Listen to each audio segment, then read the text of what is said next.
A lonely mechanic fixed a car for a stranger at midnight, and by morning, he would discover he had just saved the one person he thought he had lost forever. But that night, he thought she was just another soul lost in the storm.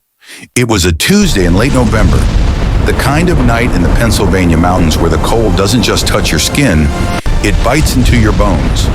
The wind was howling through the pine trees, sounding like 1,000 ghosts screaming at once. Elias Thorne was 65 years old. He was a man made of iron and silence. His hands were a map of every engine he had ever touched, scarred, grease-stained, and steady. For 40 years, Elias had operated Thorne's Auto.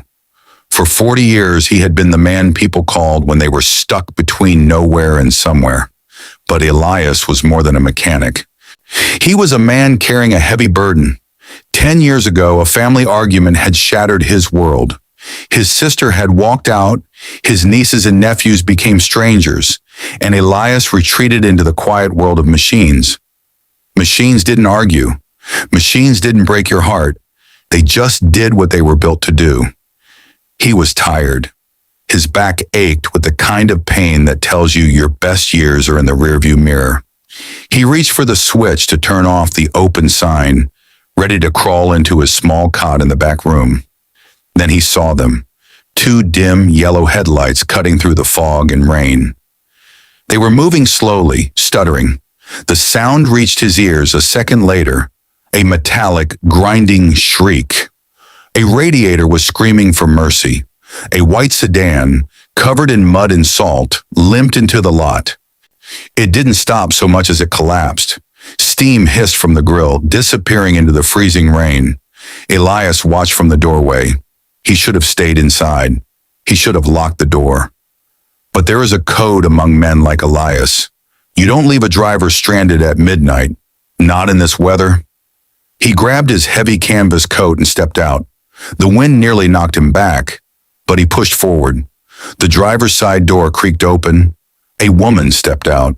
She was young, maybe in her late 20s, but she looked like she had lived 100 years in a single night.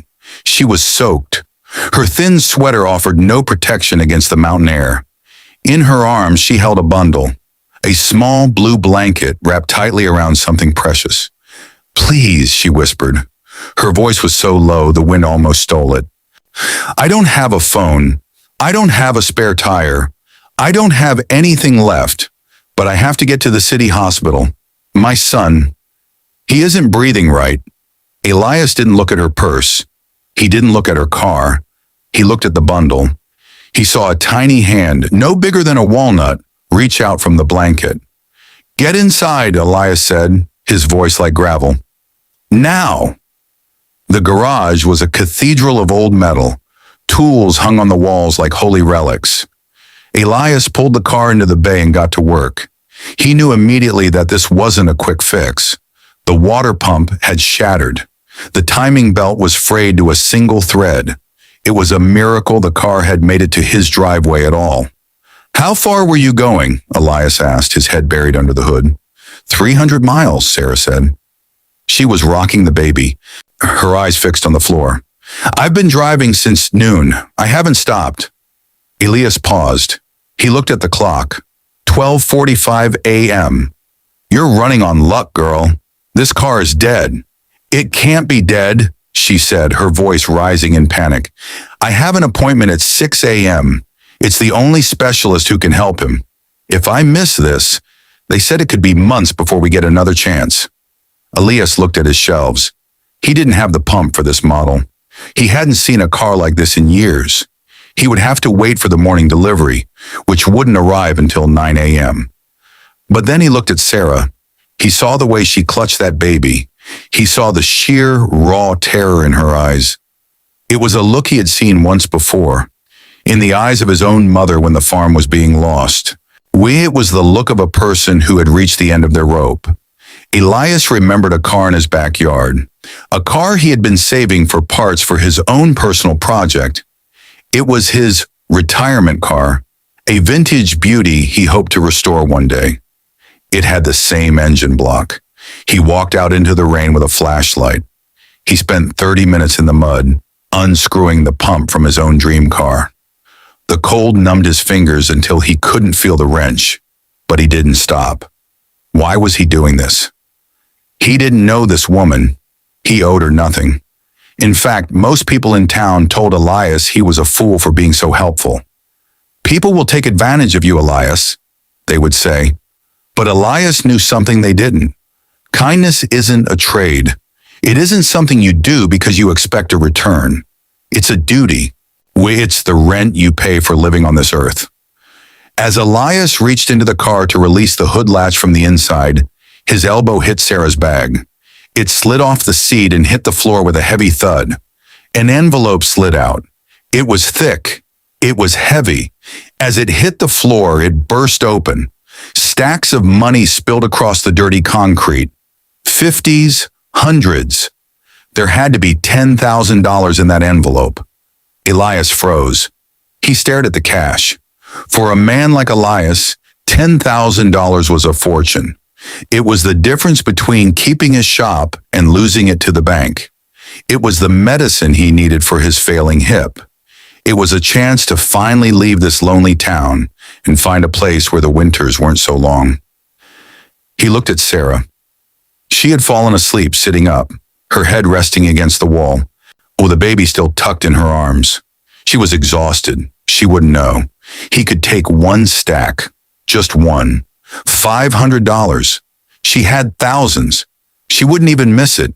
He could tell her the car needed an expensive part he had to buy from a neighbor. The shadows in the garage seemed to grow longer. The silence was deafening. This is the moment where a man's soul is weighed. It's easy to be a good person when you are rich. It's easy to be honest when you have everything you need. But when you are hungry, when you are tired, when you are scared of the future, that is when honesty becomes a mountain. Elias reached down. His hand hovered over a stack of $100 bills. He thought about his empty refrigerator. He thought about the past due notices on his desk. Then he looked at the baby. The child made a small, soft sound in his sleep. Elias's hand moved, but he didn't grab the money. He gathered every single bill. He straightened them out. He put them back into the envelope and tucked it deep into the woman's bag. He didn't touch a single cent. "I am a mechanic," Elias whispered to himself.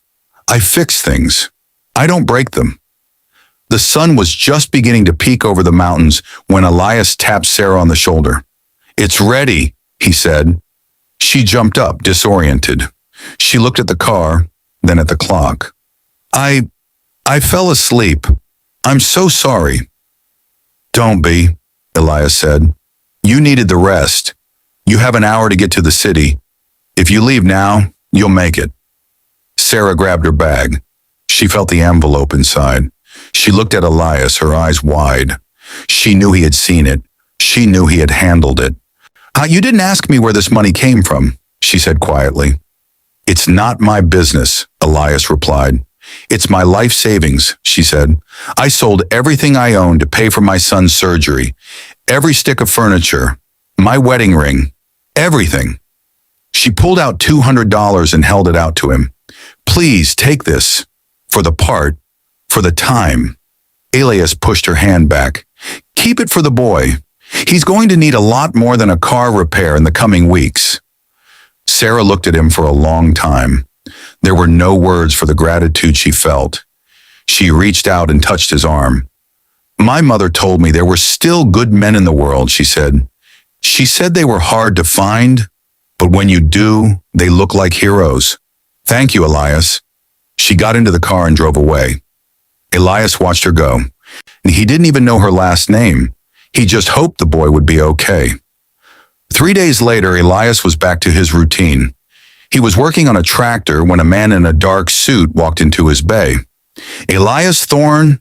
the man asked. Elias stood up. "That's me. What can I do for you?" "I'm with the State Department of Health. I'm looking for the man who helped a woman named Sarah Miller on Tuesday night." Elias's heart skipped a beat. "Is she all right? Is the baby okay?" The man smiled. "The baby is fine. The surgery was a success. But Sarah told us a story. She told us about a mechanic who worked through a storm, used his own parts, and refused a single penny of payment. The man handed Elias a letter. It wasn't from a lawyer. It was handwritten on a piece of notebook paper. "Dear Uncle Elias," it began. Elias stopped breathing. He sat down on a crate. "My mother was Rose Thorne, your sister. She passed away last month. Before she died, she gave me this money and told me to take the baby to the city. She told me if I got lost to look for the mountain pass where you lived. She said you were a man who could fix anything, even a broken heart. I didn't know how to tell you who I was that night. I was so scared. I thought you might still be angry at our family. But when you fixed that car and didn't touch that money, I knew I was home." The stranger he had helped was his own niece. The child he had saved was his grandnephew. If Elias had been greedy, if he had been selfish, if he had turned her away because it was late, he would have lost the only family he had left. The man in the suit cleared his throat. "Sarah wanted you to have this. She's staying in the city for the recovery, but she wants you to come. There's a room waiting for you." This is the story of a mechanic who fixed a car for a stranger at midnight, but it's a story about the power of quiet kindness. In this world, we are taught to be loud. We are taught to show off our success. We are taught that being smart means getting more than the other person. But the most powerful thing you can ever be is kind. Kindness is a language that even the deaf can hear and the blind can see. It is a bridge that connects us when everything else is falling apart. Elias Thorne didn't help that woman because he knew she was family. He helped her because she was a human being. And that is the moral of this story. You never know whose life you are changing when you choose to be good. You never know if the person you are helping is a stranger or the very person you have been praying to see again. There is a poverty that no amount of money can fix, and that is the poverty of the soul. Don't let your soul go hungry. Fix the car.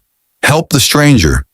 Keep your hands dirty and your heart clean, because at midnight, in the middle of the storm, that is when the world finds out who you really are. And what happened next? It didn't just shock everyone. It healed a family, and that is the greatest miracle of all.